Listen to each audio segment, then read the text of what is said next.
Magandang umaga po sa inyo. Good morning, Cara. March 9 na po at ito ang News to Go. Mga balita para sa mga on the go at magbibigay sa inyo ng boses online at on air. Good morning din, Howie, at good morning po sa lahat ng mga nanonood ngayon sa News to Go. Ash Wednesday na po, simula na po ng Lenten season para sa mga Romano-Katoliko. Sa mga galing po ng simbahan dyan, tamang-tama po ang dating ninyo. Kung mag-aagahan pa lang po, sabayan nyo na kami sa pagtutok. Dahil isang oras na balita at impormasyon na naman ang handog namin sa inyo para oras-oras, alam nyo. Mga Pilipino, dagsa sa mga simbahan para sa Ash Wednesday. Senado, handa na raw umupo bilang impeachment court. Impeachment trial laban kay Ombudsman Merceditas Gutierrez, posibleng sa Mayo pa masimulan. Speed detector laban sa mga mabilis magmaneho sa Commonwealth Avenue, gagamitin na ng MMDA simula ngayong araw. Pagong sa Slovakia, 2 ang ulo at 5 ang paa. At laptop computer na gagamit sa pamamagitan lamang ng paggalaw ng mata.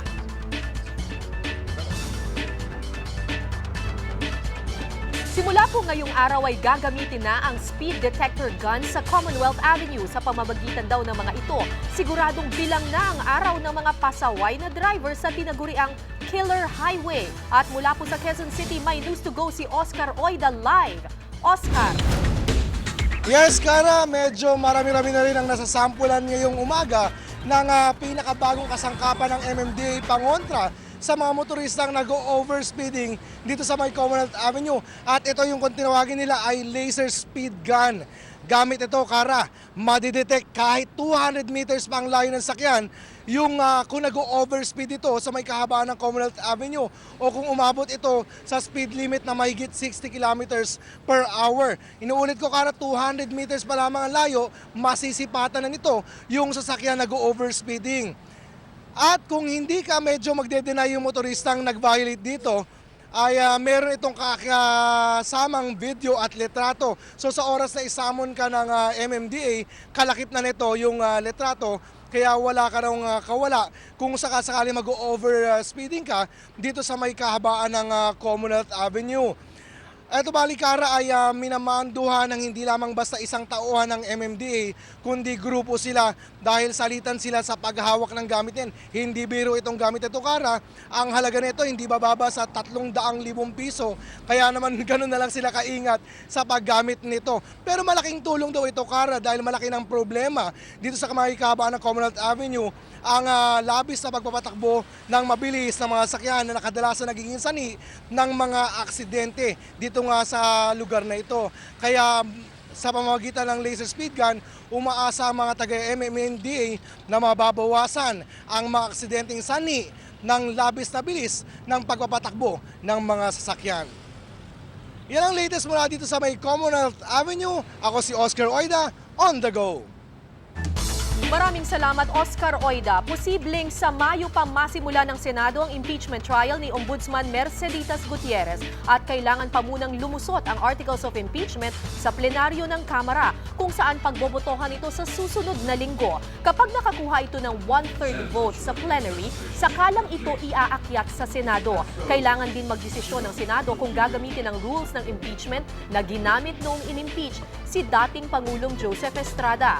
Kailangan ding pasagutin muna ang ombudsman sa reklamo laban sa kanya. Hanggang March 24 na lang ang sesyon ng Senado, kaya naman ayon sa ilang senador, sa pagbabalik na ng sesyon sa May 9 o pagkatapos pa nito, posibleng gumulong ang impeachment trial laban sa ombudsman.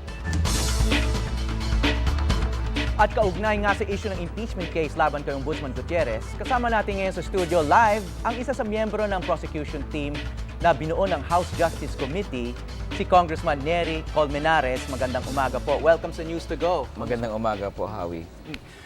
Sir, bumoto na kahapon ang House Justice Committee para i-forward ang impeachment case sa House Plenary. Ano po ang significance nito para sa ating bansa?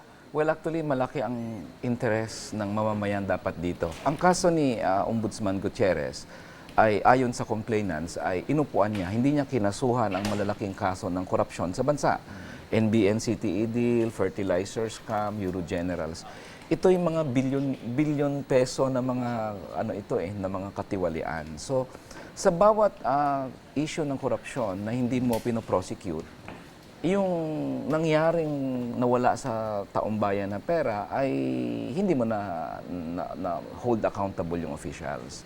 At alam naman natin na pwedeng ulitin yon kasi hindi naman nakasuhan, hindi naman nakulong yung mga involved dito. So, ibig sabihin yan, nawawalan ng ang taong bayan ng pera sa korupsyon pero hindi nakakasuhan. Therefore, nawalan ka rin ng 1 bilyon sa social services, sa health, sa medical. Ang perang ninakaw sa korupsyon sa mga kasong ito ay pera ng taong bayan. Kaya itong epekto sa tindera natin, itong epekto sa mga mahihirap natin, bawat piso na kinukurakot ng mga public officials natin, piso rin ang nawawala sa ospital, sa edukasyon. Kung kaya importante sa taong bayan na ma-prosecute yung mga corrupt na official at ma-impeach si Ombudsman Gutierrez para masugpo yung korupsyon. Kumbaga, naniwala po yung House Committee na napabayaan nga itong mga kasong to. No? So, iwanan muna natin yung kaso ni Yes. Ombudsman Gutierrez. Ano na yung mangyayari sa mga corruption case na to? Well, sa mga corruption cases na to ngayon, ayon sa Sandigan Bayan, doon sa namin sa pag-imbestiga, wala pang na-file na mga kaso.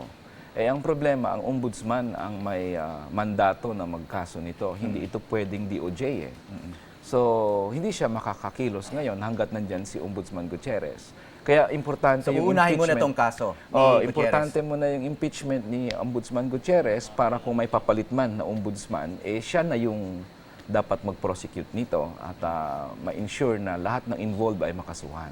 Okay, so ano na yung mga susunod na hakbang? Pakipaliwanag lang sa mga viewers. Anong ibig sabihin ng plenary voting? Well, ginadraft ngayon ng komite ang articles of impeachment at yung report. Ang report isa-submit kasama yung articles of impeachment sa plenaryo sa posibleng Lunes o Martes. Yung articles of impeachment, walang kinaiba yan sa parang kasong sinasampa ng piskal. Yung tawag dyan, information na fina-file sa court. At dapat i-approve yan ng Kongreso, Nandun, ng in other plenaryo. words, nandun po yung mga argumento laban kay Well, Ombudsman basically, Gutierrez. yung mga charges lang. No? Ando doon yung mga charges na ang mga ebidensya at argumento na sa attachment naman yan. At kailangan ng iboto yan ng at least 1/3 ng House. 283 ang miyembro ng House of Representatives ngayon. So, we will need at least 95 votes para pumasa siya. Pag pumasa na sa plenaryo sa Martes o sa Miyerkules siguro next week, itatransmit na yun sa Senado para magsimula na ang proseso ng impeachment trial, yung hearing mismo doon sa Senado. At doon naman mag-uumpisa yung inyong papel bilang prosecutor.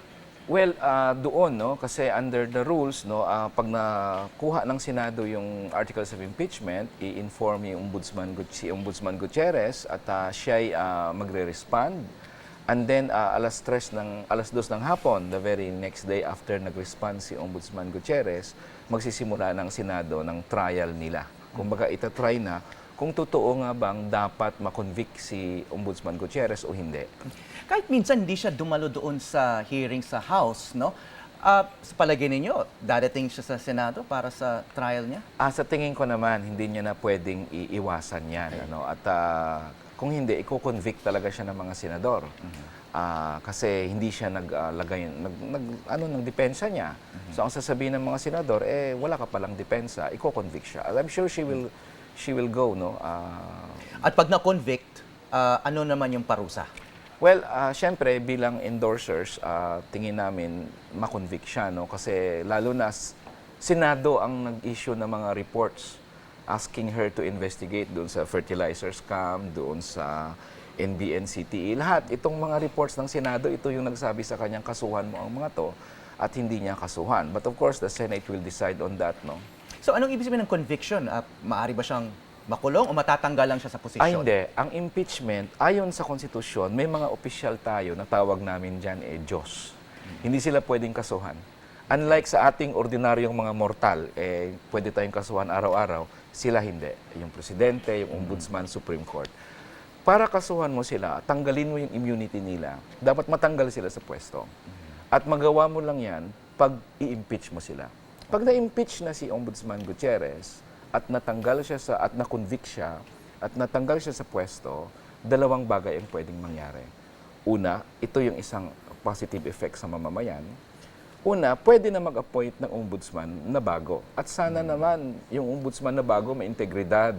Hindi yung ombudsman na hindi nagsasampa ng kaso. Isang ombudsman na seryoso talaga sa anti-corruption. At yung pangalawa, siyempre, na resulta kung ma-convict si Ombudsman Gutierrez, yung ibang accountable officials, presidente, vice-presidente, Supreme Court justices, mag-isip-isip na rin sila na ay hindi pala pwedeng basta-basta na lang kaming magdesisyon. Pwede nga pala kaming ma-impeach. Tingnan mo si Merceditas Gutierrez. So, at least may accountability ng konti yung mga high officials natin. Kasi minsan, pag alam ng isang high official na hindi niyo ako pwedeng kasuhan, katulad ng panahon ni Ginang Arroyo, minsan wala ka ng accountability. Alam mo, may immunity ka. So, hopefully, kung ma-impeach si Ginang Gutierrez at ma-convict, magkakaroon na rin ng ganong leksyon sa iba pang mga impeachable officials na dahan-dahan naman sa pag-exercise ng poder nyo at huwag nyo namang abusuhin yung poder nyo dahil lang hindi kayo pwedeng kasuan ng tao. So yun ang pwedeng asahan na reforma na posibleng maging resulta nitong impeachment proceedings. Hindi lang maaring matanggal si Ombudsman Gutierrez, pero baka magkaroon ng mas malawak na pagbabago. Yes, yun ang sinasabi niyo. Hindi lang matanggal si Ombudsman Gutierrez. Hindi ito personalan eh. Hindi nga namin kilala si Ombudsman Gutierrez. I haven't really seen her except during the budget hearings. Ito ay para una, mapalitan yung ombudsman. Pangalawa, yung bagong ombudsman dapat magsasampa na ng mga kaso. At masyado nang mahaba, fertilizer scam, 2004 pa ito eh. Yung wala namang dumating na pera sa mga magsasaka noon. Ang haba-haba na nito, wala pang nakakasuhan. Sabi nga namin, may krimen pero walang kriminal. Hindi naman pwedeng mangyari yan sa isang lipunan. So, may reforma dapat na mangyayari. At ang pangatlong epekto sa atin, yung ang sinasabi ko na parang may sense of lesson dun sa ibang public officials natin na huwag niyong abusuhin yung poder niyo. Kasi pwedeng magalit sa inyong taong bayan at pwedeng ipa-impeach kayo, tanggal kayo sa pwesto, pwede na kayong kasuhan kriminal. Kasi wala ka na sa pwesto, wala na yung immunity mo, pwede ka na talagang ihabla sa korte at pwede ka nang makulong kung sakaling makonvict ka sa korte. Okay, huli kong tanong, may magagawa pa ba ang ombudsman para pigilin itong proceedings? Well, under the rules, she was given the opportunity na mag-submit ng ebidensya niya sa House. Simple lang ang complaint doon. Inupuan niya ang mga kaso na nabanggit, no? Katulad ng Euro Generals, yung mga bilyon-bilyon na NBN-CTE deal. Simple din dapat ang sagot niya doon. Hindi totoo yan. Kinasuhan ko yung mga yan. Itong pruweba ko, ito yung information na final ko, ito yung ginawa ko. Pero hindi siya lumapit sa House. Wala siyang sinubmit na ganong ebidensya. Sa ngayon tingin ko, wala na siyang magawa except sa Senado, harapin niya ang kaso. At siguro, dapat mag-submit siya ng ebidensya doon. Anyway, matagal niya namang sinasabi, naghanda akong harapin yung kaso ko. So ito na yung oportunidad niya. In fact, that's the best way to resolve this. Harapin niya. Huwag niyang pigilin kasi habang pinipigil niya, walang hustisya, makukonvict na rin siya sa mata ng publiko. Okay, on that note, aabangan namin ang susunod na kabanata. Marami pong salamat, Congressman din. Colmenares. Salamat din. Dobleng bigat ng trapiko po ang asahan sa may Baclaran. Bukod kasi sa Baclaran Day ngayon, may 160,000 na Katoliko rin ang inaasahang dadagsa rito para sa simula ng Lenten season, ang Ash Wednesday. At mula po Baclaran, may news to go si Connie Season live. Connie! Yes, Karen. Ngayong kaninang 5 o'clock in the morning ay simula na ngang dumagsa dito ang mga Katoliko sa Baclaran Church. At ito ay para hindi sila mahuli sa unang misa na itinakda naman kaninang 5:30 in the morning. And misa dito ay magtutuloy-tuloy hanggang 7 p.m. At ayon nga kay Father Victorino Cueto, ang rector dito sa Baclaran, inaasahan na dadagsa ang may 160,000 na mga Katoliko para magpalagay ng abo sa kanilang noo at magmisa ngayong Ash Wednesday. Relatively peaceful naman sa loob, labas at kapaligiran ng Baclaran Church at sumentro naman ang mensahe ng misa sa pagninilay-nilay. Hinihikayat ng simbahang Katoliko ang bawat isa na alamin o bigyang paghahalaga ang estado ng puso.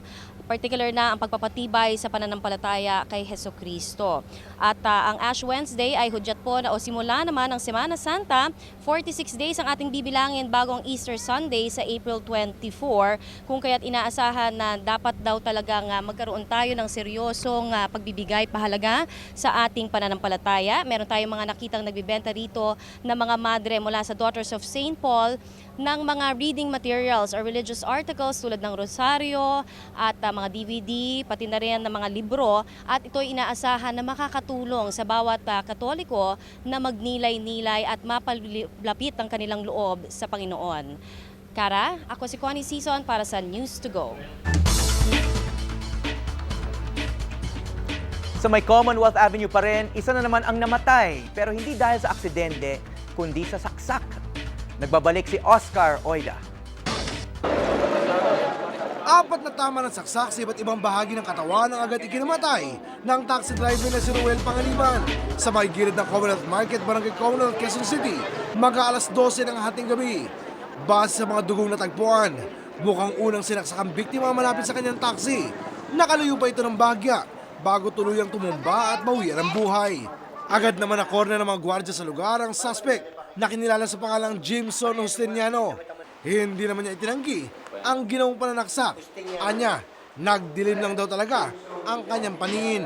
Kitang-kita raw kasi niya habang nakikipaghalikan ang kanyang misis sa biktima sa loob mismo ng taxi nito. Nakita ko sila, sir. Sino nakita mo? Yung asawa ko at saka yung lalaki. Saan mo nakita? Doon sa loob ng taxi.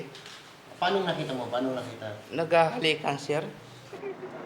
Matagal na raw siyang may suspetsa na nangangaliwa ang kanyang asawa.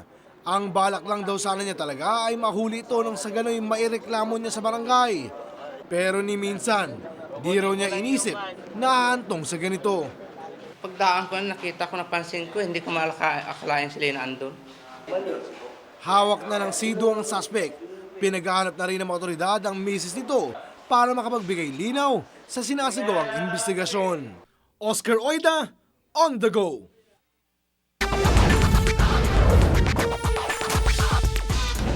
Hindi pa pumatraffic sa ilang kalsada sa Kamaynilaan. Sa EDSA Balintawak, ang mga sasakyan sa kaliwa ng inyong TV screen ay patungo ng Quezon Avenue at mga sasakyan sa kanan ay patungo naman ng Monumento.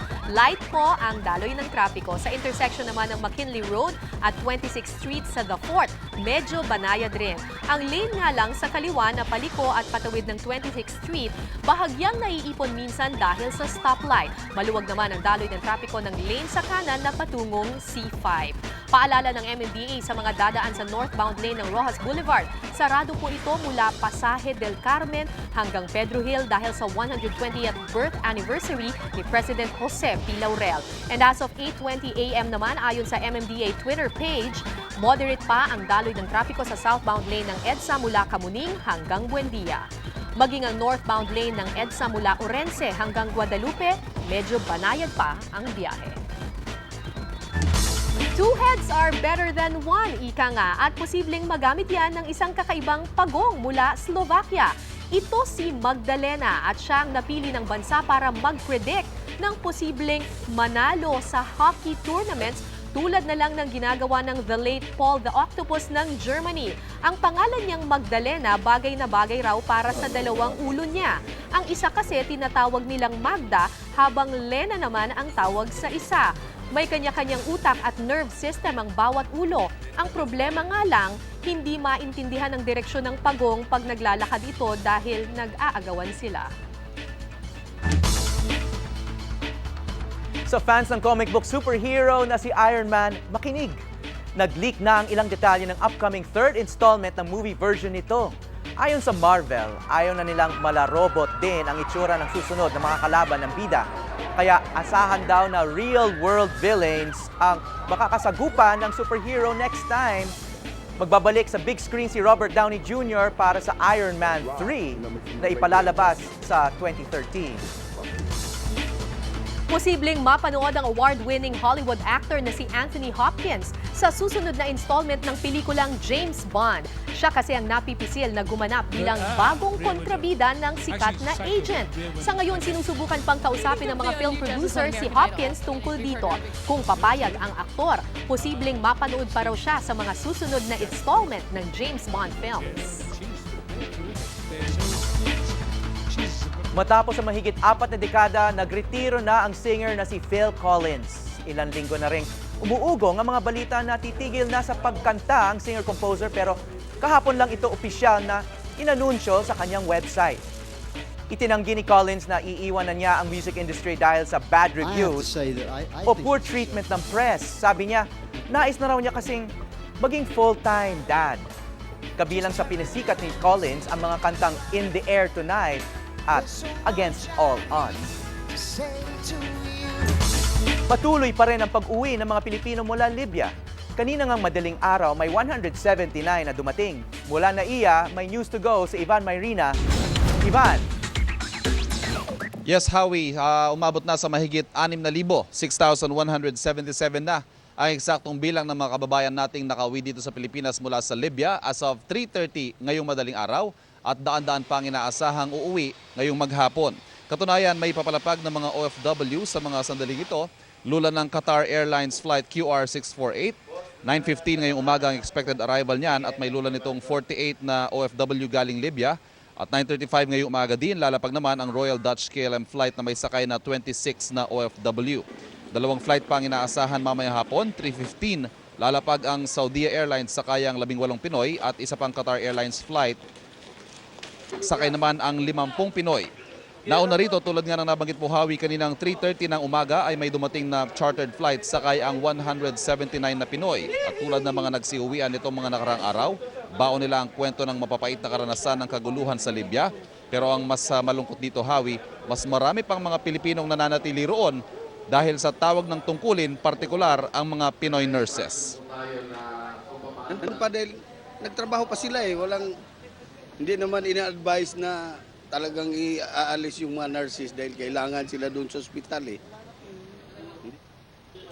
At yan, Howie, ang latest mula dito sa NAIA. Ivan Mayrina, on the go.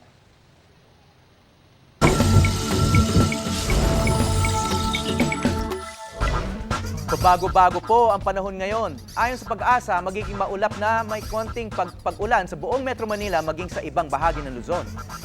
Dahil daw po yan sa northeast monsoon na umiiral sa Hilaga at gitnang Luzon, magiging maulan naman sa Visayas. Maulan din daw sa Mindanao dahil sa epekto ng wind convergence.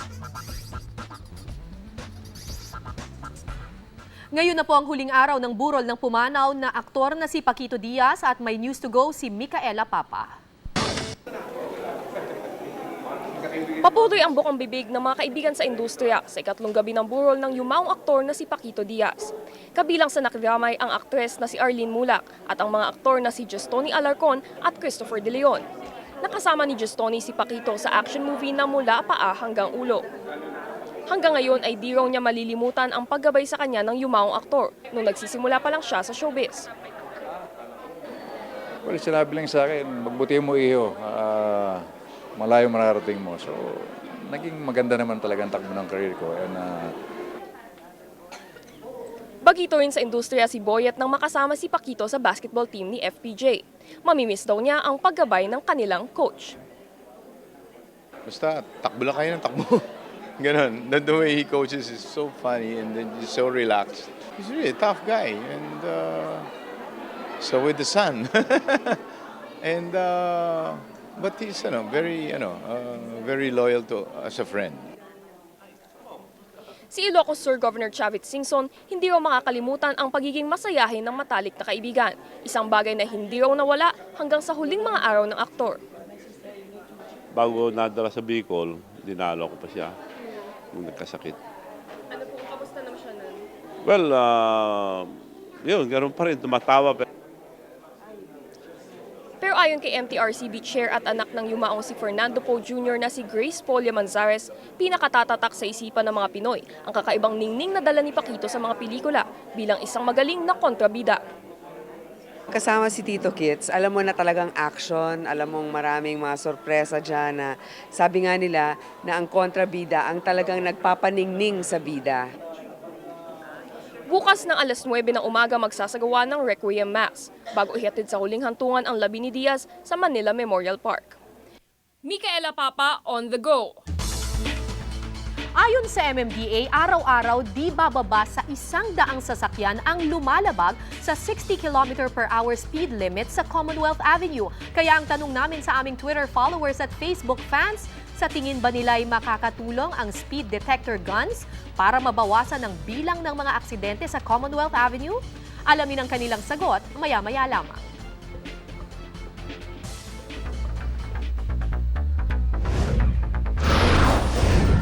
Susunod, Milyon-milyong isda na tagpo ang patay sa California. Fruit shakes na di lang pampalamig, pampaganda rin daw ng katawan.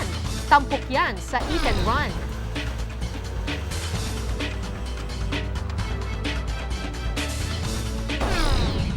At makeup tips para sa mga kababaihan.